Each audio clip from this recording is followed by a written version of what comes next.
Assalamualaikum warahmatullahi wabarakatuh.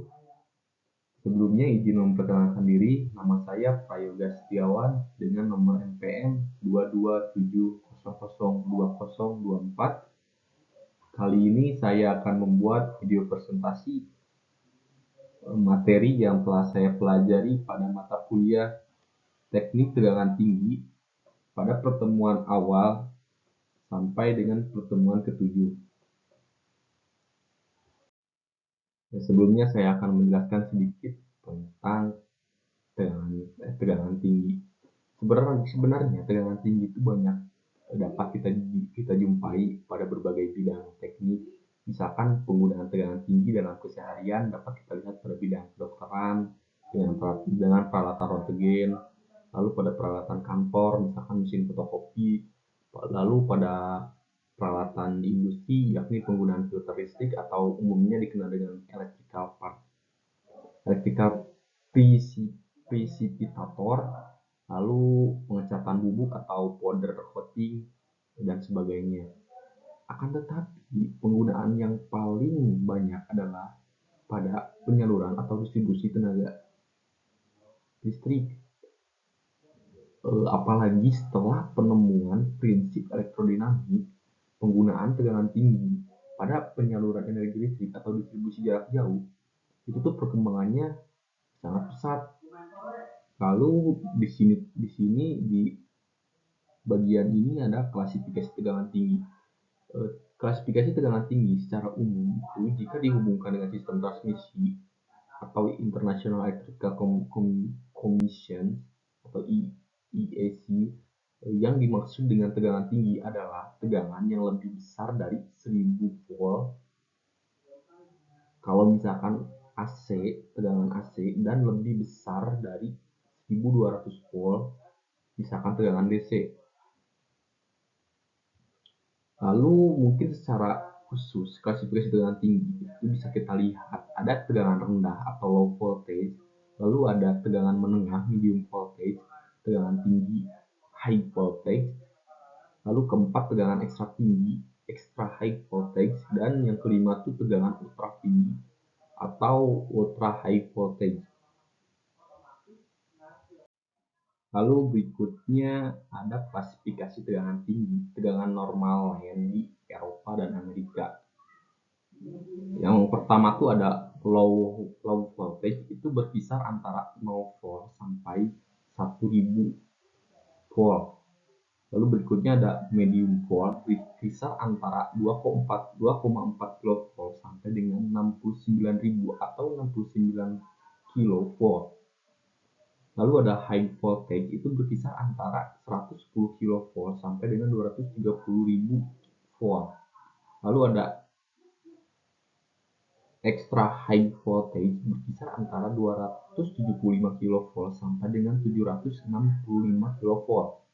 Lalu yang terakhir ada ultra high voltage, itu berkisar antara di atas 1000 kV, dan itu sangat besar. Lalu berikutnya ada klasifikasi tegangan tinggi menurut SPLN atau Standar Persyaratan Listrik Nasional 1 pada tahun 1995.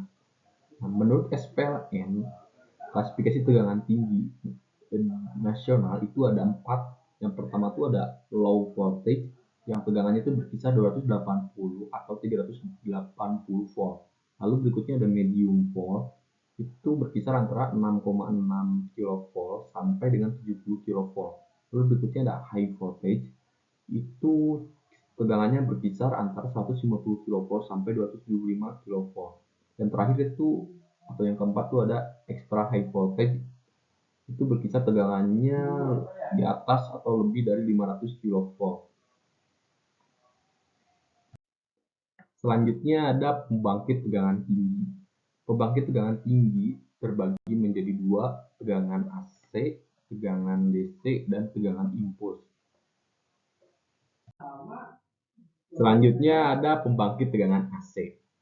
Fungsi utama pembangkit tegangan tinggi AC adalah untuk meningkatkan tegangan dalam sistem transmisi daya listrik sehingga listrik yang didapatkan atau ditransmisikan ke jarak jauh dengan rugi daya yang lebih rendah. Pembangkit tegangan AC secara umum terbagi menjadi tiga, yaitu memiliki tiga jenis, yaitu trafo step up, generator AC, dan rangkaian resonansi. Yang pertama tuh trafo step up. Prinsip kerja trafo step up yaitu meningkatkan tegangan dari level rendah menjadi tegangan tinggi.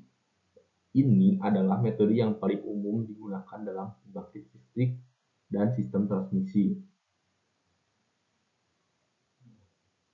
Lalu berikutnya atau yang kedua itu generator AC. Prinsip kerja generator AC yaitu beroperasi berdasarkan prinsip induksi elektromagnetik yang ditemukan oleh Michael Faraday.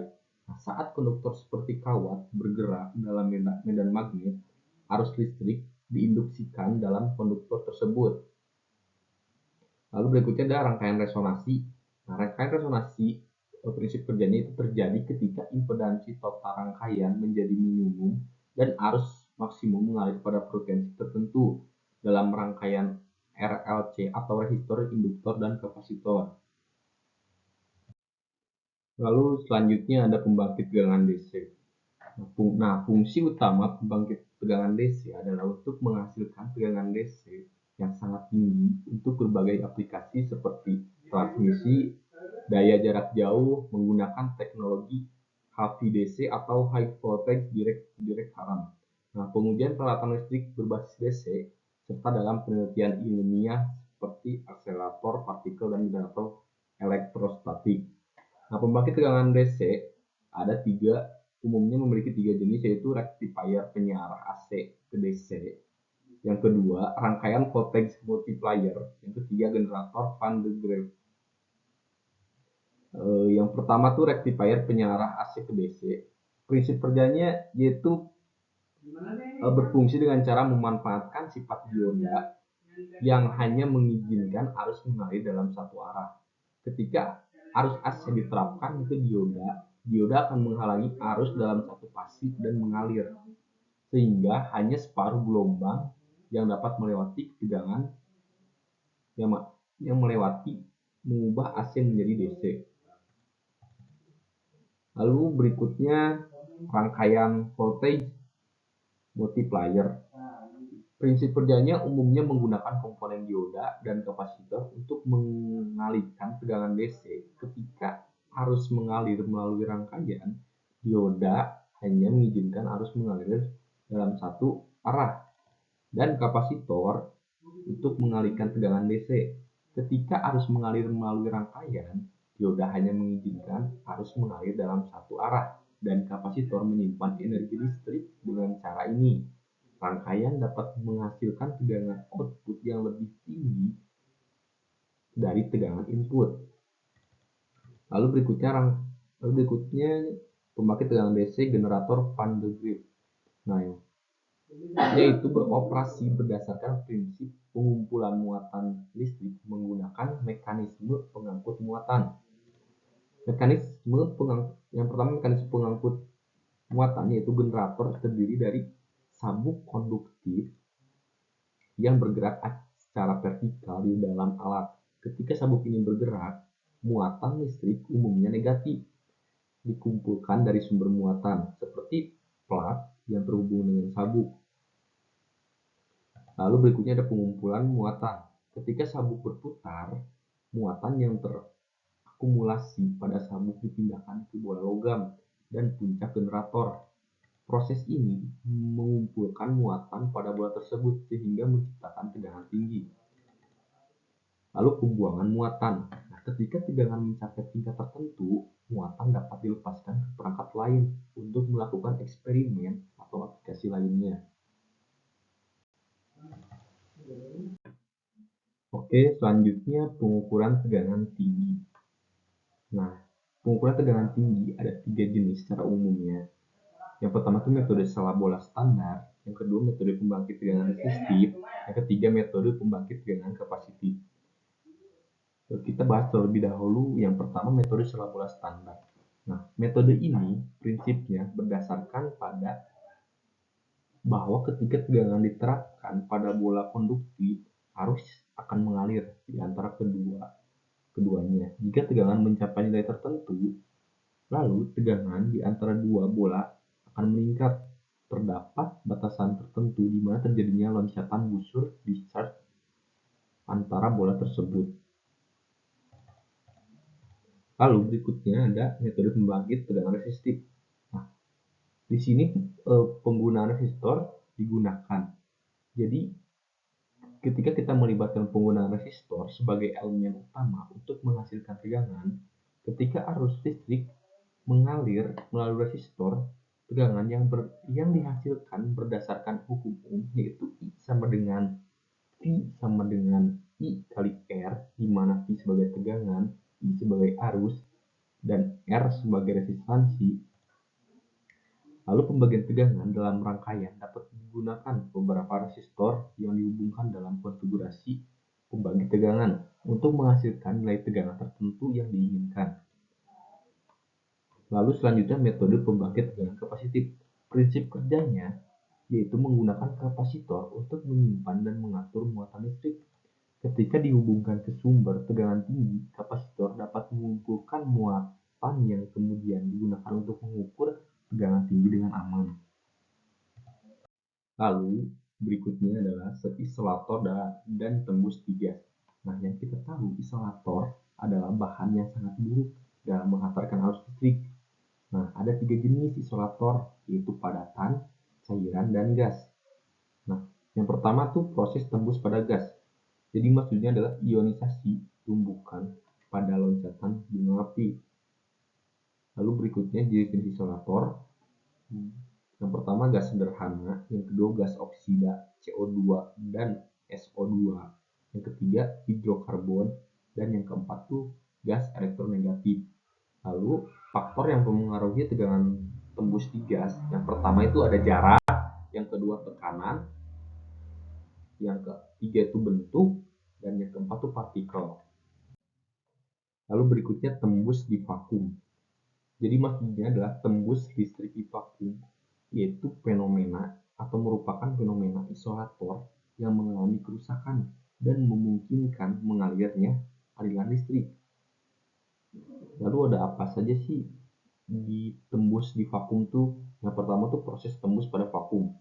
Nah, itu tuh emisi elektron, percepatan elektron, ionisasi, dan valence dan tembus listrik. Lalu ada faktor yang mempengaruhi tembus listrik di vakum. Itu ada medan listrik, jarak, material, dan kondisi vakum. Dan manfaat dan keunggulan, yaitu kecepatan, pemutusan, efisiensi, tinggi, dan ketahanan terhadap kerusakan. Lalu berikutnya ada tembus di padat. Nah, tembus di padat itu tembus padatan dielektrik breakdown. Jadi, merupakan fenomena di mana bahan isolator padat kehilangan kemampuan untuk menahan medan listrik yang sangat tinggi.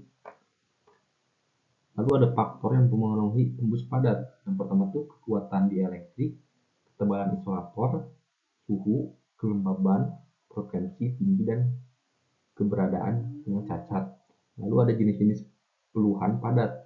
Peluhan yang pertama peluhan intrinsik, lalu ada peluhan thermal, lalu ada peluahan elektromekanik, dan peluahan streamer. Selanjutnya ada isolator minyak. Isolator minyak merupakan cairan dielektrik yang digunakan untuk mengisolasi bagian-bagian yang bertegangan dalam peralatan listrik. Nah, terutama pada trafo. Lalu ada jenis isolasi minyak. Yang pertama minyak mineral, lalu ester sintesis, lalu minyak nabati. Dan sifat-sifat isolator minyak yang ideal untuk digunakan pada trafo. Kekuatan dielektrik yang tinggi, viskositas yang rendah, lalu titik nyala tinggi, dan stabilitas kimia dan ketahanan suhu yang tinggi. Lalu bagaimana aplikasi isolator di minyak? Itu tuh trafo, pemutus sirkuit, dan kondensator. Lalu selanjutnya kejadian petir. Nah, bagaimana petir bisa terjadi? Jadi petir adalah atau merupakan fenomena alam yang terjadi akibat pelepasan muatan listrik di atmosfer. Nah, pembentukan petir dimulai pembuatan muatan listrik di dalam awan itu terjadi akibat proses pemisahan muatan di mana partikel es dalam awan bertabrakan dan menyebabkan muatan positif dan negatif terpisah. Nah, ketika perbedaan potensial antara awan dan tanah atau sebaliknya mencapai titik kritis, maka terjadi pelepasan muatan listrik sebagai petir. Lalu ada beberapa jenis petir. Yang pertama itu ada petir awan ke awan, yang kedua ada petir awan ke bumi, dan yang ketiga itu petir bumi ke awan. Sebelumnya saya ingin mengucapkan terima kasih telah menyaksikan presentasi ini. Semoga informasi yang saya sampaikan dapat memberikan wawasan khususnya bagi saya dan umumnya bagi yang telah menyaksikan bermanfaat mengenai pembangkit tegangan tinggi dan metode pengukurannya. Jika ada pertanyaan atau ada hal yang ingin didiskusikan untuk lebih lanjut, jangan ragu untuk menghubungi saya. Dan sampai jumpa pada video selanjutnya atau video presentasi selanjutnya. Assalamualaikum warahmatullahi wabarakatuh.